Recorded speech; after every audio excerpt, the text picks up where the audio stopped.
震惊惨案，麻吉公寓遭遇黑熊入侵，无一生还。我惊恐地看着帖子中的照片，因为这正是我所在的小区。下一秒，门外就传来了摩擦指甲的声音。这是我放假期间刷到的帖子，本来没当回事，可帖子中还放着受害者名单，看起来就和真的一样。就在这时，房门突然传来了刺耳的声响，我吓了一跳，站立地走到门边，探头往猫眼看去，可外头黑漆漆的，什么也看不见。也许是我听错了吧，一定是受到那帖子的影响，才会出现这种错觉。我又一次看向了帖子，这才发现这篇帖子居然是5天之后发布的。我忍不住翻了个白眼，这么明显的恶作剧，还会有人相信吗？我接着往下翻去，可帖子的内容却越来越瘆人，也越来越真实。在5月2号这天，有一只黑熊进入了麻吉公寓，这只黑熊非常的邪门，听说还可以像人一样思考。突然，黑暗一瞬间笼罩了我，我吓得尖叫出声。怎么回事？我试了试开关，可灯没有丝毫的反应。难道是停电了？我皱起眉头，隐隐感觉到了一丝不安。跟帖的人越来越多，当网友把受害者的照片发出来时，我的血液仿佛都凉了几分，因为照片里的人竟然就是我。原本以为是谁 P 的图，可照片中的那人左手虎口的位置有颗黑痣，这件事只有我自己知道。如果照片不是假的，那么只有一种可能，这个帖子真的来自于5天后的未来。也就是说，在今晚会有一只黑熊闯入麻吉公寓，然后将我们所有人都杀光。我一下就想到了刚刚门口传来的异响，那有可能并不是我听错了，而是那只黑熊已经进来了，正用锋利的爪子尝试开门。想到这儿，我额头一下全是冷汗，就想着把这个事告诉小区的保安，可我发现手机根本截不了图，一旦我尝试截图就会死机。可是没有证据，我该怎么让别人相信我？我也不能找帽子叔叔，因为这件事还没发生。就算我跟他们解释，可没有证据的话，帽子叔叔也会觉得我疯了吧？正当我犹豫该怎么办时，一个十分细微的声音吸引了我的注意，像是有什么东西正在用指甲敲击着房门，一下又一下，十分规律。我突然想起自己刚才发出的尖叫声，如果那黑熊就藏在门外的话，那是不是更让他确定了我就在房间里？一想到那黑熊可能已经来到我门口，我后背汗毛耸立。可不知道为什么敲门声响了一会就停止了，我吞了口水，实在没有勇气再去看猫眼，周围仿佛陷入了一片寂静。不对，太奇怪了，我突然发现刚刚忽略掉的细节，邻居们为什么会这么安静？我住在503、502，是一家3口，孩子刚刚1岁，经常哭闹。我明明刚才发出了那么大声的尖叫，却没能听到孩子的哭声。而且对门501的小伙子是个游戏主播，平时就吵吵嚷嚷的，现在也没有任何动静。突然有脚步声从门外传来，似乎是停在了501的门口。有人敲了501的门，阵阵的敲门声让我的心提到了嗓子眼。我屏住了呼吸，不敢发出任何声音。突然响起的铃声吓了我一跳，原来是业主群发了新消息，我们维修人员需要挨户检查各位业主家的电力设备，会有进门检查的可能，辛苦各位业主配合一下。原来是维修人员，我长吁了一口气。几秒后，关门声响起，看来是维修人员进去了。可我等了半个多小时都没听到开门声再响起，检查电力要这么久，我有些困惑和不安。想了想，我掏出手机在业主群询问物业电力维修需要多久，可物业却说一般10分钟左右就会搞定，但我们的维修师傅还没到，请耐心等待一下。刚刚的维修人员是谁？我紧张的大气都不敢喘，缓缓地透过猫眼向外看去，依旧还是什么都没有。我连忙给501发了消息，过了好一会儿，他才回复了我：姐，我家水管破了，大晚上找人修呢，我给他打着手电筒修了半个多小时了，也没弄好。我松了口气，心想自己真的太疑神疑鬼了。也就在这时，业主群里有人说话了：501，你家水管怎么还没修好啊？弄得现在我家卫生间里都是水，把家具弄坏了你赔。打电话你也不接，你给我等着。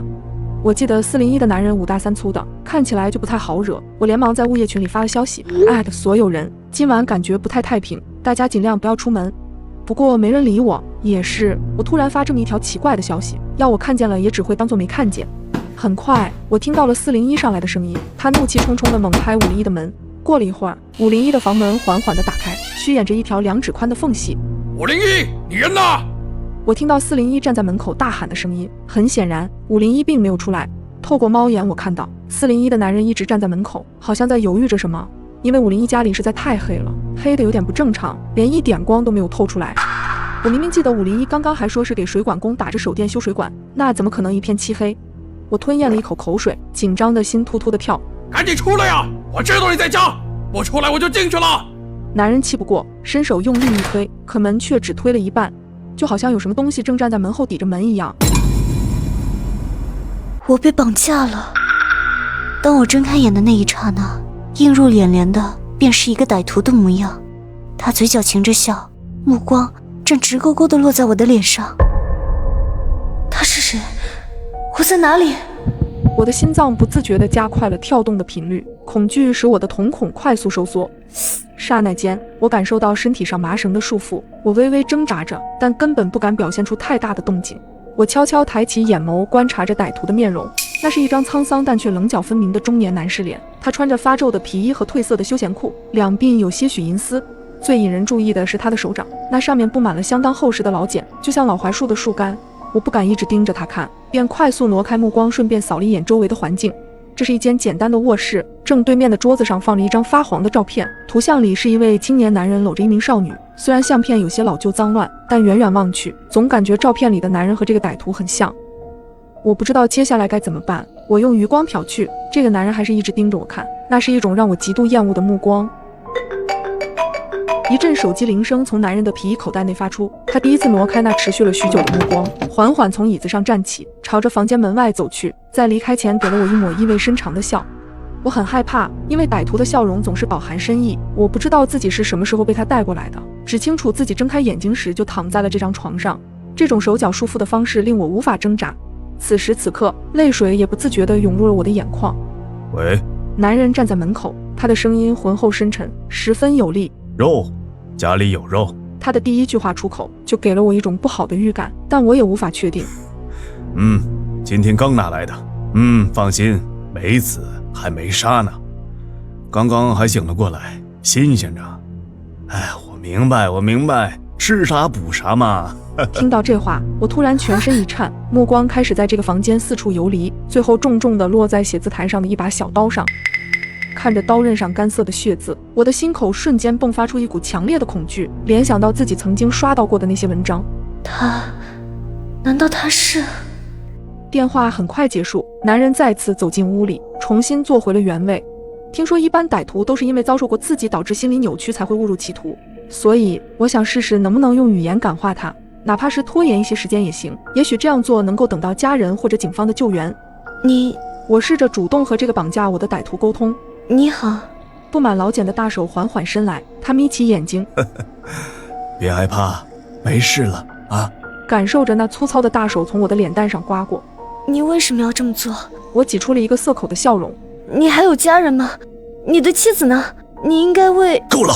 男人的表情突然冷了下来。不要再提那个女人，是她先抛弃我们的。说着，他用着怨恨的眼神瞪了一眼桌上放着的相片。话音刚落，他突然又收起了方才的凶恶，深吸一口气道：这不关你的事。我曾经看过相关的法制节目，里面有提到犯罪者的情绪波动是非常大的，特别是那些极端的杀人犯，这些人一般都有多重人格的体现。感受着刚才男人的突然愤怒和随后立马接口的歉意，我似乎摸索到了这个男人犯罪的根本原因，难道是因为他口中的女人吗？我仔细地观察起墙上相片中的女性，八字刘海扎着长长的马尾辫，鹅蛋脸上是一汪盈盈的柳叶眼。不知为什么，当我开始注视这个女人时，我突然感觉她长得和自己好像。难道这才是犯罪动机？因为自己妻子的背叛，所以绑架一个相似的女子加以谋害。脑海中的推理被一阵连续的咳嗽声打断，男人突然站起身来，一只手按着胸口不停捶打，脸部就像窒息一般，倏地就充血发红。他的右手在外套口袋里不停摸索，接着又冲至书桌前，打开抽屉不断翻找，他似乎是在找药。由于咳嗽的越来越剧烈，他的动作很野蛮，翻找中连带着将一张 A4 纸甩到了我的脸上，直到翻出一个小药瓶后才停下了手中的动作。攥着药瓶，他撇过头来看了我一眼，想说什么，却又被剧烈的咳嗽劲打断，只好拿着药匆匆出了房门去找水。看来这家伙身体并不好，我刚才刻意瞥了一眼，那是右美沙芬，治疗重度哮喘的止咳药。脸部隐隐作痛，刚才那家伙翻药时甩出的 A4 纸，就像一把飞刀般将我的左脸割开了一道口子。我真希望他就这样渴死。门外的咳嗽声越来越远，我瞥了一眼床上的 A4 纸，似乎是一张医院的病历单，看来是这男人开的。我随意看了这张病历单2眼，只见第一行上写着一串名字：楚明月。怎么会是女人的名字？是他的妻子吗？我微微蹙起眉头继续看下去。楚明月，重度自残加间接性失忆患者，患病至今6年。楚明月，我不知道为什么，这一刻我脑子突然一片空白。我试着想象父母的相貌，试着勾勒家人的模样，但怎么也想不起来半分，就连碎片的图案都不曾在我的脑海里出现。外面的咳嗽声慢慢减弱，接着过了几秒，又是一阵开门声响起。此时此刻，剧烈的头疼感莫名袭来，耳边是由远至近的脚步声，男人那浑厚的嗓音从过道方向传来：“闺女，你的爷爷奶奶来看你了。”闺女、爷爷、奶奶，他到底在说什么？这一刻，我的记忆在大脑中疯狂地搅动，一幕幕陌生又熟悉的画面猛地灌入了我的脑海深处。我颤抖的目光重新落至那张病历单上，原来楚明月是我的名字，原来那个被我误认为杀人犯的男人是我的父亲，而我身上这些绳子是因为父亲害怕我继续伤害自己，所以才……爸爸，这一次我不会再忘记你。我觉得我的邻居很可怕，因为我每次下班回来的时候，他总会开门盯着我。早上就在我刚反锁好房门时，一阵吱呀的开门声在我身后响起。按常理说，刚好碰到对面的邻居没有什么，而这声音却让我后背发毛。我僵硬地转过身去，透过对面房门的缝隙，看到了一张满是沟壑的脸，空洞的眼神仿佛要将我吞噬，干枯的皮肤像是树木一般紧紧地贴合在面孔上。出门上班啊！一道苍老的声音从门缝处传来，我僵笑着对他点了点头，便赶紧跑下了楼，因为这已经不是第一次了。我是3个月前搬进这栋老式居民楼的，之前跟那个老人家并不认识，可自从我搬进来的第2天起，无论什么时间，他总会开门跟我打声招呼，就算到了深夜也是如此。他就像是伫立在门后时刻监视着我一样。最可怕的是上周，我刚回家时，突然听到楼道里传来一声巨响，我吓了一跳，捏紧了手中的手机，犹豫地探着头朝着楼上望去。只见那个老人家正站在楼梯口，死死盯着我。他的手中捏紧着一把钳子，地上到处都是碎玻璃，隐约还有一丝血迹从他手中的钳子下渗出。我吓了一跳，浑身汗津津的。楼道的窗户大开着，风吹得呼呼作响。我眼不眨地盯着他手里的钳子，颤抖着声音问他：“老大爷，你在做什么？”楼道窗户坏了，我想修一下。阴沉的声音响起，老大爷眼睛微眯，皱着眉头的模样。伴随着一阵冷风吹来，我忍不住打了个战栗，慌忙跑回了家。由于前一天晚上并没休息好，我蔫蔫地躺在床上。就在我准备拿起手机点个外卖时，门铃却突然响了起来。我感觉有些奇怪，明明我还没点外卖，可等我趴在猫眼上看的时候，我被眼前的一幕吓得连连后退。是那个老大爷，他的手上好像还拿着什么东西，白花花的。我紧张地询问老人有什么事，老人就仿佛听不见一样，一直按着门铃。我翻找出拖把攥在手中藏到身后，缓缓地打开了房门。只见一盘饺子推到了我的眼前，并告知我这是他自己做的饺子，知道我喜欢吃，便给我准备了一些。我咽了口口水，但还没来得及拒绝，他直接转身走回了自己的屋子。我一脸莫名其妙地把饺子放在了桌上，却突然反应了过来哪里不对劲。我从没有跟他聊过天，他是怎么知道我喜欢吃饺子的？我突然想起我每次出门倒垃圾，他从门缝里偷看我的样子，我突然意识到他一定在监视着我。我如鲠在喉，理智告诉我还是少跟他接触一些会比较好。之后的几天，我每次开门关门，包括走路时，都刻意地收敛了声音。从那之后，我便再没有在楼道里遇到过他开门，我松了一口气。直到后面有一天晚上回家，刚好撞见老大爷家的房门大开着，他倚在门口大口地喘着气。大爷，您没事吧？我犹豫着开口，原本有些害怕他的情绪在这一刻也抛之脑后。我看着他面色苍白，状态十分不对劲，赶忙拨打了电话，把老人送进了医院。后来我从居委会的口中得知，老人的儿子因为在国外工作已经很久没回来了，幸亏我把他及时送医，并没有大碍。而之前老人奇怪的举动，是因为阿尔茨海默症，他自己却不知道，而我正与他孙女的年龄相仿。由于前一天晚上对于吓到我表示歉意，这才特地包了他孙女最爱吃的饺子递给我。听完后，我隐约觉得心里有些难受，忽然觉得他没那么奇怪了，他只是害怕孤单。如果你的前任总在半夜给你发消息，你会回复吗？我想你了。深夜，一条不合时宜的短信让我猝不及防，因为是陌生号码，我以为只是有人发错了消息，直到第2条、第3条接踵而来。你就这么离开我了？你怎么这么狠心？我的脑袋轰的一下炸开，突然回忆起曾经被某个人支配的恐惧，脊背瞬间冰凉。这语气和说的话不是别人，肯定是前男友。可这是我刚换的手机号，他怎么会知道的？我的手心渗出冷汗，不想和他再有任何瓜葛，我自然没有回复信息。隔天我问了身边的闺蜜，奇怪的是，她们一口咬定从来没有把我的新手机号透露给她。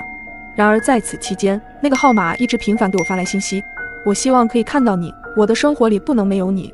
他不停地卖惨，诉说着对我的想念，可我却没有一丝感动，心里只有厌烦。直到有一天夜里，短信的提示音再次响起，我想和你永远在一起，我要去找你。我的头皮一阵阵发麻，他又在发什么疯？不会真的找过来吧？我的心跳骤然加快，但随即又安慰自己，我已经搬了新家，他应该不会找到我。可猛然间，我又想到了，他都能设法找到我的新手机号，难道会找不到我的新住址吗？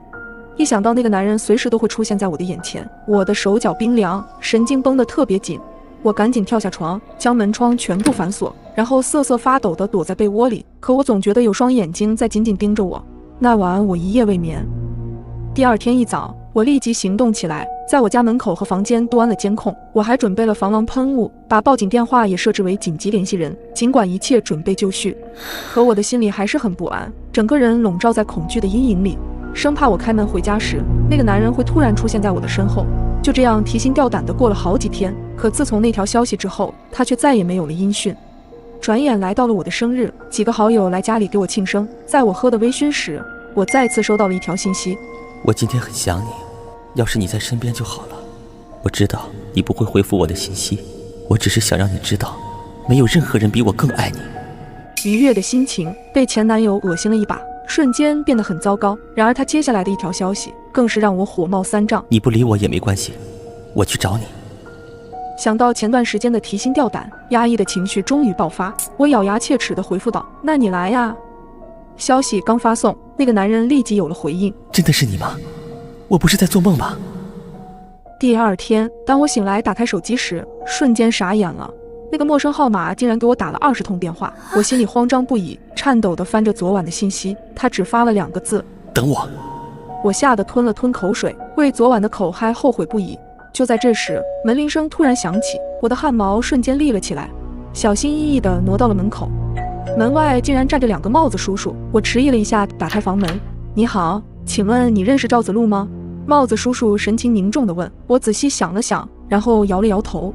帽子叔叔没说话，却很严肃地看着我的脸。我有些紧张地问：发生了什么事情？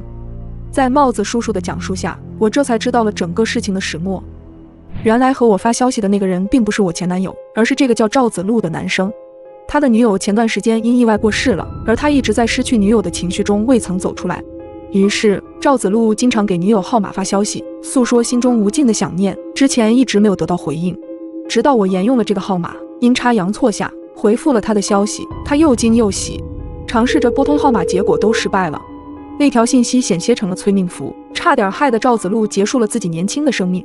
幸好他及时被救了下来，可我依旧心有余悸。起初我总能听到隔壁传来断断续续的哭声，直到我透过墙上的小洞看去。刚毕业的我租了一间公寓，公寓的设施十分陈旧，用木板隔断的墙面隔音效果非常差，但好在价格便宜又离公司比较近，我咬咬牙便住了下来。由于大家上班的时间都差不多，邻居之间总是抬头不见低头见。可奇怪的是，我从没见过我左边的租户，但晚上我却总能听到隔壁传来断断续续的哭声，这哭声很瘆人，穿透墙面传入我的耳朵。好在我从小胆子就大，倒也没有害怕，只是有些无奈，毕竟总会吵得我休息不好。隔天一早，等电梯时刚好碰到右边的邻居，我便问起隔壁住的什么人，他突然神色慌张起来，眉头紧皱。你问这干嘛？随后我把昨晚发生的事情告诉了他。我也不清楚。说完，他便阴沉着脸走了。莫名其妙，这是怎么了？看到他的反应，我不免觉得疑惑，他好像知道什么。这种疑惑也一直持续到下班回家。就在我快要睡着的时候，又响起了那个断断续续的哭声。我几日的愤懑也终于爆发了，用手哐哐敲着隔壁的墙。喂，你安静点吧，你不睡觉，别人还要睡觉呢。但隔壁邻居似乎没有听到，仍然发出断断续续的哭声。发泄一通后，我也逐渐冷静了下来，分析着是不是隔壁住户遇到了什么难事，才会每晚哭个不停。突然，我发现墙壁上有个小洞，这个食指大小的小洞似乎是被白蚁啃出来的。一想到隔壁那个从没见过的神秘邻居，我就按耐不住好奇，于是我悄悄凑上这个小洞，往里看去，只见一个穿着白色裙子的女孩正背对着我轻轻啜泣着。我碎碎念道：哭得这么伤心，这是被情所伤了。不久，那哭声逐渐消失了，出于好奇，我再次把眼睛凑了过去，然而瞬间让我冷汗直冒。我惊恐地盯着眼前的景象，无法自已。一双脚赫然出现，轻微的晃动下还伴随着可怕的呜咽声。一个不可思议的念头冒了出来，我吓得立马后退了2步，浑身被汗浸湿。我赶忙拿起了手机报了警，又颤抖着给房东打去了电话。喂，房东，隔壁404好像有人自杀了。房东应该是被我电话吵醒的，但也被我的话吓得不轻，带着刚睡醒的腔调说道：你睡懵了吧？404早就没人住了。什么？听到这，我身体不自主地颤抖起来，贴紧墙壁，眼睛死死地盯着面前的小洞，生怕下一刻会有东西突然钻出来，一咬牙就夺门而逃。不久，警察和房东就赶了过来。当打开门的那一瞬间，我吓得尖叫一声，因为隔壁的房间确实没有人，厚厚的灰尘根本不像我刚刚看见的场景一样。房东再次强调，一定是我睡懵了，看错了。次日一早，我赶忙找了新房子搬了家，而之后我再也没听到过这种声音。事情慢慢淡了，直到有一天，一则微信消息再次勾起了我这段回忆，是当时住在我右边的邻居，他告诉我他也搬出来了。你那隔壁房间，我听说之前有个女孩子上吊自杀了，从那之后再也没人住过。我看着这条消息，久久回不过神。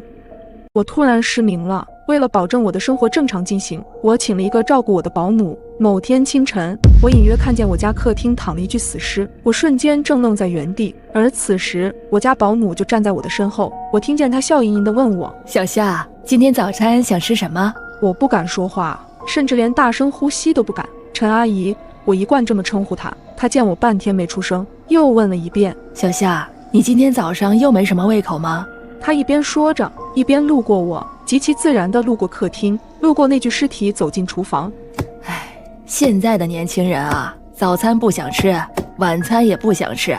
陈阿姨似乎很是关心我，语言中透露着慈爱。这样不爱惜自己的身体，以后老了后悔都来不及。她碎碎念了许久，可我一句话也没听进去。我脑子里现在只盘旋着2个问题：尸体是谁的？怎么离开这里？我清了清嗓子，试图稳住自己有些紧张的声音：阿姨，我还有些困，我想回房间再睡一会儿。陈阿姨切菜声瞬间停止，我感觉我的呼吸都要凝固。你要回房间睡觉？她像往常一般轻声问着，可在我听来，她似乎是在阻止我回到一个相对安全的空间。我揉了揉自己的后脖梗，假装自己有些不舒服。陈阿姨没有再追问，她转过头，干脆利落地继续切着什么东西。我似乎嗅到了一股血液独有的铁锈味，她该不会是在处理？阿姨，我悄悄拧紧了拳头，额头上浮出一层薄汗。没什么事，我就回房间了。还没等我移动脚步，陈阿姨立刻叫住我：小夏，等等！我尽量努力平复急速跳跃的心脏，正常问道：怎么了？吃了早餐再去睡吧。她提议着。反正你都起来了，不如简单洗漱一下，吃个早餐。我委婉说着，还是不麻烦了。早餐而已，怎么会麻烦？陈阿姨放下手里的刀，隐约看到她似乎要朝我走过来，我不想让她发现我的眼睛恢复了一些，便赶紧止住她的步伐。既然这样，我抿了下嘴，那我就先去洗漱了。陈阿姨又笑了一下：去吧，早餐马上就好了。我伸出手摸索着进了洗手间，浓郁的腥臭味在这个不大的空间里格外突兀。才迈了一步，我就觉得自己要呕了出来。他杀了人吗？他是在我家处理尸体吗？他就不怕我这个倒霉瞎子听到或者闻到什么不一样的异常吗？我连一点异样都不敢表现出来，强忍着胃里的翻腾，十分迅速且潦草地洗漱了一下，才转过身。我看见陈阿姨就站在我的身后，其实我能看见的距离依旧不长，而且视野模糊，但我明显感觉到她锐利的视线。身体一僵：小夏。陈阿姨温柔开口，眼睛却直勾勾地盯着我。早餐已经做好了，就放在桌子上。好，我现在就过去。我不敢在她面前展示出一丝不同寻常，便还是如往常一样，扶着墙壁，磕碰着桌子坐下。我摸到一个滚烫的碗，碗里盛着朦胧一片，看起来像是粥。我拿起碗里提前放着的勺子，在粥里搅动一下，微微咬了一小口，送到嘴边。陈阿姨提醒道：还有点烫，你慢点吃，别着急。我了一声，心思却完全不在这个上面，便极其敷衍地吹了2下就塞进嘴里。咀嚼间，我咬到一个软绵绵但很有韧性的肉块，下意识的，我把粥全部吐了出来，紧张间不小心打翻了粥碗，滚烫的液体喷落在桌面上，有些还落在我的大腿上。我能清楚感受到皮肤表面传来的强烈疼痛感，这突如其来的刺激不由让我叫唤出来。陈阿姨也被我吓到了，她赶忙给我递来了纸，我很想直接接过，但我不敢，只好咬紧牙，将手在空中挥舞着。陈阿姨，我需要纸巾。陈阿姨明显观察了我一下，我只能咬牙继续装成什么也看不见的瞎子。她等了一会儿，才将纸巾塞进我手里。哎呦，小夏，你怎么把粥吐出来了？有没有烫到啊？待我稍微收拾好后，硬着头皮解释道：“是我没吹凉就送到嘴里，结果烫着舌头了。”陈阿姨笑了笑，用哄小孩子的语气和我说着：“你也真是的，都让你慢点吃了，怎么还能烫到舌头呢？”她说完，还十分体贴地给我端来了水。喝点凉水缓缓吧。我点点头，凭借着杯底碰撞桌面的声音，向那个方向伸出了手。陈阿姨握上我的手背，把杯子递给我，我像触电般猝然抽离了手。陈阿姨皱着眉看向我，我的后背立刻发汗。怎么了，小夏？她凑近我，仔细打量我的面上神情。我怎么也想不到，一睁开眼睛，客厅里凭空出现一具尸体，而此刻我只能极力掩饰我的眼睛可以看见东西了。陈阿姨凑近我，仔细打量我的面上神情。你看起来……我随即站起身，打断她的话。陈阿姨，我身上黏糊糊的不舒服，我想先回房间擦一下，换件衣服。她狐疑地看着我，但没多说什么。行，那我帮你喝碗粥。回到房间里，我转身锁上了门，我的汗毛根根立起，大脑转得飞快。我现在该怎么做？要报警吗？报警！我开始在房间里寻找手机。当我几乎把房间翻个底朝天时，手机不合时宜地在客厅响起。刚刚我将手机放在了桌子上，我有些崩溃。想了想，从抽屉里拿出了防狼喷雾，这还是之前我想预防色狼的时候买的，没想到却在今天用上了。我苦笑一声。小夏，你的电话响了。陈阿姨在门外好心的提醒我，警觉地将目光挪到紧闭的房门上，咽了咽口水。要出去拿手机吗？出去意味着要见到陈阿姨，不出去意味着我拿不到手机。还在纠结着，敲门声再度响起。小夏，你开个门，你手机响了。箭在弦上，不得不发。我缓了缓心神应道：“马上来。”小心拧开锁，我将门打开一些。陈阿姨拿着我的手机，就在我的身前。她没有第一时间将手机递给我，而是低头看了一眼我的裙子，而后问道：“你不是说换衣服吗？怎么没换啊？”我非常自然地说着谎，还没找到就懒得换了。陈阿姨哦了一声，把手机递过来：“你电话响半天了。”我从她手上接过手机，拽了一下，发现没有拽动。我掀起眼眸，不解看向她。陈阿姨微微抬起头，目光不断地打量着我的眼睛。半晌，她轻声问道：“小夏，你这么精确拿到了自己的手机，是眼睛恢复了吗？”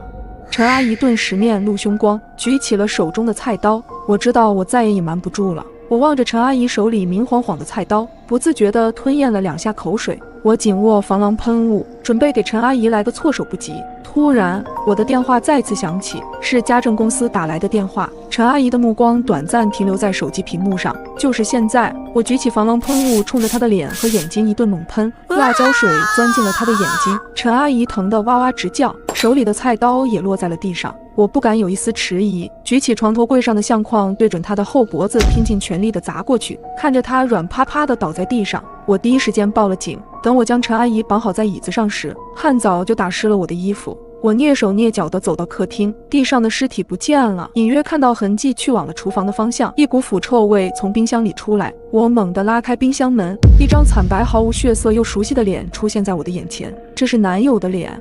我双眼通红，浑身颤抖，一屁股跌坐在地上。此时，警察的破门声在身后响起，案情很快水落石出。这位自称陈阿姨的保姆其实是个通缉犯，身上还背着2条人命。男友昨晚来我家看我，得知我在睡觉便没喊我，结果偶然间看到了网上的通缉信息，照片竟然是保姆的长相。他刚准备打电话报警，就被保姆用匕首刺死。保姆原本也想将我杀掉，恰巧碰到家政公司打电话随访保姆工作情况，他害怕我一直不接电话会让中介公司起疑，就没有对我动手。加上我的眼睛失明，方便他分尸处理现场，保姆决定暂时留在我家。只不过他千算万算，没想到我的眼睛会突然复明。室友的这件事给我带来了一辈子阴影。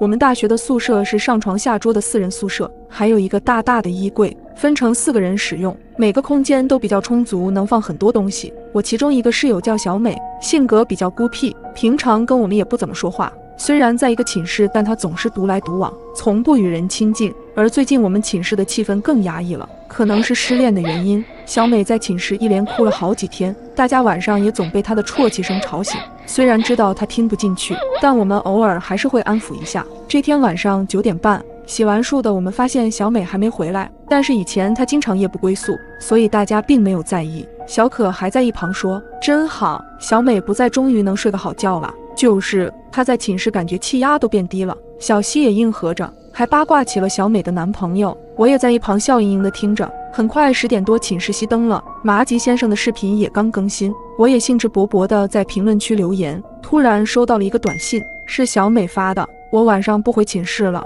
麻烦帮我锁个衣柜，钥匙在我桌子上。”没多想，我回复了好。我虽然不情愿，但还是摸黑爬起来帮她锁了柜门。第二天必修课比较多，但小美依然没来，我心想着是不是睡过头了。小可还帮忙答了道。下午课间的时候，我便打电话过去，发现电话关机，她估计手机没电了。晚上小可买了螺蛳粉回寝室吃，我忍不住吐槽这味道真的冲。因为第二天的考试，我还堵着鼻子紧张着复习。奇怪的是，当天晚上小美还是没回来，我也打了几通电话，可都是关机状态。我又给她发了信息提醒：“小美，别忘了明天考试。”想着考试她肯定就会回来了，可直到考完试，小美依旧没出现，我们才意识到不对，赶忙通知了导员和学校。一整天时间，老师和同学都在帮忙找，甚至小美的父母也连忙从外地赶了过来，一直没找到，也没有人见过小美。警察也很快介入调查，我们3个配合录完口供到寝室也已经很晚了。洗完漱便昏睡过去了。迷迷糊糊中，我听到了手机的短信声，打开手机看到已经凌晨1点多了。我瞳孔大张地盯着这条信息，脸上渐渐地冒出了冷汗。短信是小美发的：“麻烦你帮我开下衣柜。”我瞬间意识到了什么。安静漆黑的寝室，我缓慢地挪开被子，坐了起来。我望向衣柜，甚至不敢下地，我颤抖着伴随着哭泣的声音喊起了他们。随后小西跑去通知了宿管，我不敢在寝室待着，小可便陪我走到了寝室门口。2名宿管听了小西讲述后，其实也是胆战心惊，但职责所在，还是拿钥匙打开了那个柜门。里面的景象顿时吓坏了大家。柜子里是头发散乱、身体僵硬且浑身带着点排泄味道的小美。她是打算把自己关在柜子里活活憋死，也许实在是饥饿难忍，求生欲让她发了那条令我毛骨悚然的短信。最后奄奄一息的她得救了，我们也被吓得不轻，果断在第2天要求学校帮我们换宿舍。小美在那之后也被爸妈接回去了，直到毕业，我也再没见过她。